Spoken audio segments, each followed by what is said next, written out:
Aloha, ladies and gentlemen. Welcome. My name is SprinkleBeard. We stream every day over on twitch.tv, every day that I can, between about 11 a.m. Eastern Standard Time and about 3 p.m. Eastern Standard Time, all depending on when life interrupts me, so that stream time might vary. Anyways, today we are here to review the brand new champion that's about to come out, S1imple. So a true master marksman has come to Teleria, Alexandre, the Sharpshooter. The very name of this legendary elf is said to strike fear into the hearts of the Ogren. Known to strike from distance with great accuracy, not many get close enough to see his face, but those who do will never forget it. Some of you may also recognize him, because that's right, he's from the esports legend and Navi superstar, S1imple! Or, as he's known in Teleria, Alexandre the Sharpshooter. He'll be available for free to all players between December 1st and January 28th of this upcoming year. All you have to do is log in for 7 days, and the days do not need to be consecutive, as long as you're logging into the game and you've done so for 7 days. So like for me right now, it's 7 p.m. Eastern Standard Time. Like that's my check of what day it is. So if I log in at 6:55 Eastern Standard Time, 6:55 p.m. Eastern Standard Time, I would get one reward, and then as the clock rolls over into 7 o'clock, I would then get my second reward. Obviously, this really only works like one day, or if you miss 2 or 3 days and then log back in, but it would be a really easy way, right? If you don't have time to log in every day, you know, aiming for that time zone, you could at least get like, you know, like let's say you can only log in once a week, that would be the best time to do so. It's around 6:55 p.m. Eastern Standard Time. Anyways, the last time that they did this, they did Ninja, and Ninja turned out to be a great champion. I heavily encouraged him for the community. I absolutely loved how he helped out new player accounts, and I'm very focused on new player content and free-to-play content. So for something like that, this was extremely useful. So without further ado, let's just jump in and give him a review. We're going to go down to our index here, and we're going to look in our high elves at Alexandre. Now, the big reason that I review champions at 6-star and 6-star Ascended is because that's like your ultimate goal in this game, right? Is to get your champions to their highest level and to know what they're going to be like. Because even if they're good in that early game, you know, the truth of the matter is some of their stats might get wildly outclassed, or especially when you're doing something like Doom Tower, which a lot of players say is a lot of fun, or Faction Wars would be the other big thing, or Arena. Stats matter, right? They absolutely are going to matter, and it's up to you to make them work, right? So let's give him a review here. So like your starter, when you first start playing this game, you'll get 1 of 4 rares to start off with. He is another magical attacker. I feel like this is a giant mistake on their part. I'm actually a little sad, or I kind of disagree with this. With Ninja, he was also a magical attacker. Now, I understand that the reason that they're doing this, like the reason that this is a good idea, right, is that if you were a S1imple fan, you've never heard of Raid Shadow Legends, and you kind of want to like support S1imple, and you're like, okay, I've downloaded the game and I'm going to play it.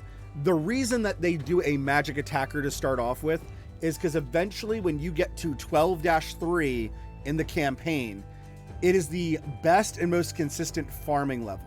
So by making it a magic attacker, they're giving you basically a really good campaign farmer, which is the best EXP that you can get in the game. And that way you can quickly level up other champions at a very sustainable rate, right? You can trade a little bit of your time and energy to level up champions. So that is the reason he is another magical attacker. I'm just gonna put in my criticism that makes me grumbly. I do wish that Ninja was something other than magic, but now that they're doing another magic bowman, I think it's a little lazy on the design, or I think that they should have encouraged something else. Or maybe it's really smart design. I don't know. I'm not marketing. I didn't go to college. Anyways, HP stat, we're above 15,000, which is currently a good marker for me to judge characters by. So he is better on HP. Attack, I'd like to see around 1,200. We're way above that. Defense, I'd like to see 900. Again, we're way above that. Speed, I'd like to see 100. Perfect, right on the nose. My rent is due. Thank you, phone reminder. That's terrific. And then when it comes to crit rate, crit damage resistance, and accuracy, normally it's 15, 50. So by 6-starring him, we get a little bump there, 13%, which is currently the max. Very nice. Resistance is 30. And then accuracy would be 0 on most other champions. So he gets an accuracy boost. Increases ally accuracy in all battles by 60. I love this as an aura, especially on a free-to-play character or account, right? This is something extremely useful. This is going to feel like game-breaking. This is going to feel like when you get a crit chance aura in the very beginning of the game. 60 accuracy at the beginning of the game. If you're a brand new player, this aura is going to help you land your debuffs, and more importantly, an aura skill affects all your party members if you have him in the lead. So you would put him in the lead and all your characters will feel like they're landing their debuffs non-stop. That is a terrific aura for new players. I like that. They should have, in my opinion, this should have been like 40. There's no reason to have made it 60, but whatever, that's them helping us out even more. I like it. So his A3, this is his most powerful attack. Born to Win. This is actually pretty cool that they're going more on the CSGO side of things rather than like the medieval style. Attacks one enemy, removes all buffs from the target. That is a very useful skill. Love it. Removes all buffs from the target before attacking when targeting enemies from the Orc and Ogryn tribe factions. All right, this is very flavorful. This is very flavorful. So I like this. This here is a little bit of a shame, but obviously if you yourself are playing with it, you're always going to remember it. So I like this, and I like the fact that it's not just ogres he's hunting, it's orcs as well. I dig it. I absolutely dig the flavor of it. Spray Down attacks all enemies, has a 75% chance of placing a 60% decreased defense debuff for 2 turns. This is going to be amazing. Like for my account, I've needed a better version of Armina, who I've been using.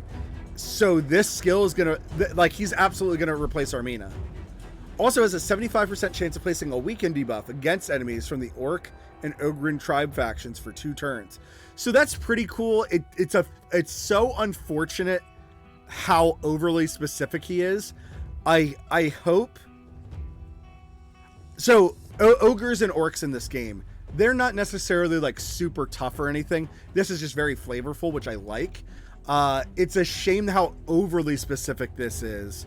Admittedly, though, I will say a lot of the ogres are like varied enough that they work stupid well together. Like you can kind of pick like any 5 ogres and they will work pretty well together.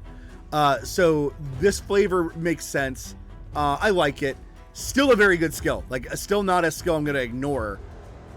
It's just a shame that defense down and weaken together is like exponentially increasing your damage. It's amazing. I love it. Arctic Warfare. The only issue I have with this being Arctic Warfare, he does not give me the impression of like anything cold related, even though he's being released right in Christmas time.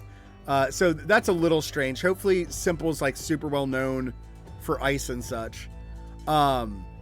Attacks one enemy, has a 35% chance of freezing them, and that's a very high base chance. A lot of skills in this game, the way that they balance out the A1s, the chance is much lower, or at most is like 50 or 60%. But when it's a hard CC, like a freeze, usually you have to book them to get a better chance at it. So the fact that they're just giving this straight up, he is super new player friendly. For 1 turn, the chance increases to 50% against enemies. So again, super flavorful.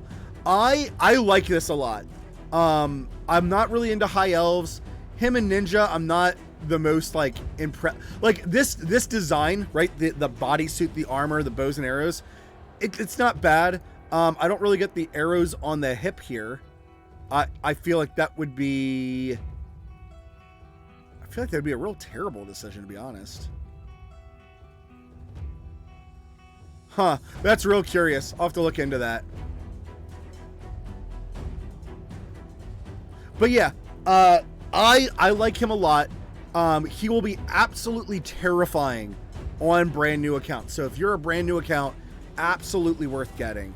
The singular concern is when you start off the game, usually your campaign farmer has 2 skills that are both AoE, which really help you clear out content consistent or more quickly at the very beginning of the game, and then as you get deeper it gets harder to like clear it out quickly. So that's where these things like defense downs or removing buffs really becomes helpful. This skill though is amazing. This attacks one enemy and removes all buffs is absolutely phenomenal. So if you do go for Alexander the Sharpshooter, I would heavily encourage, definitely have him as your lead. This thing is crazy. For those of you who are new, attacks one enemy, removes all buffs from the target. This technically has a 100% chance to remove all buffs from the target. And the reason why that verbiage matters a lot, there's nothing in the game that lets you mess with the percentage chance of something happening. But if it has a chance to happen, it means you need accuracy in order to land that.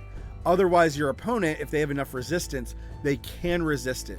So even though this is stated as like fact, right? No, it's a chance for this to happen.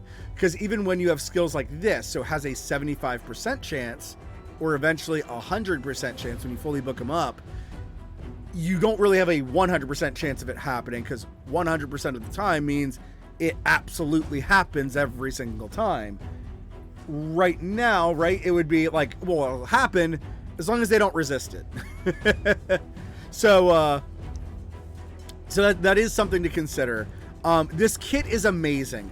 One of the things that also makes his kit like terrifyingly good is when you go to upgrade, when we go for these purple stars, you will need to go into the magic keep and fight that boss who self-buffs herself. So ironically enough, he's going to hard counter his own keep, which helps him upgrade, which is amazing, which is absolutely amazing. There's not a single thing on here that I even think is bad. The only thing I'll be curious about is what his scaling is like, if his scaling might be bad on some of these skills. But to be honest with you, the only other concern I have, this is a little bit of a power creep going on in this game. Like Ninja was pretty well balanced. He was still pretty squishy when taking damage. You know, here on Alexander, they actually gave him more defense than Ninja, I believe, and more HP, I want to say. Like every single one of these stats is positive.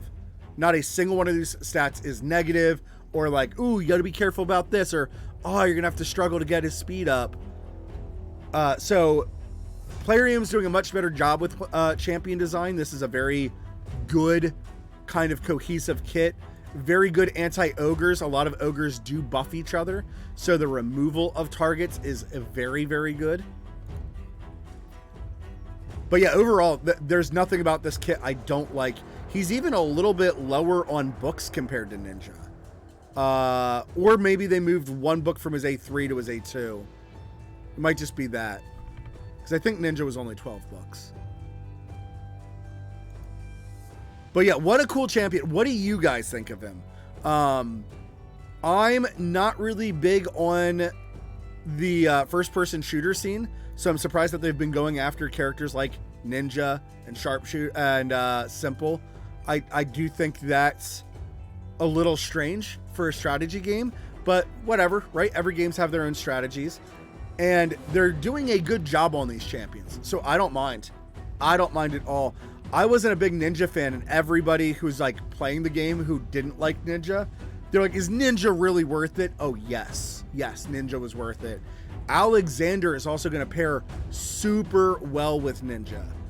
This defensive down that could happen with the freeze mechanic is going to help so much for your damage. I absolutely like this champion. This is really cool. Very flavorful, too. I think that's a really big advantage to S1imple. Like, Ninja has his own little story, and it makes sense, and Ninja's kit works really well. But Alexander here, he has a really cool kit. I love the name of this skill, Born to Win.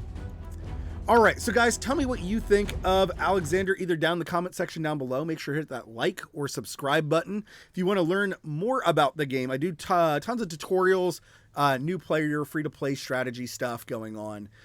So hit the notification bell if you feel like you need help with this game. Otherwise, if you want to talk with us or come and hang out, we stream over at twitch.tv/SprinkleBeard. So until that next time, thank you very much. Good luck on your pulls, and ta-ta.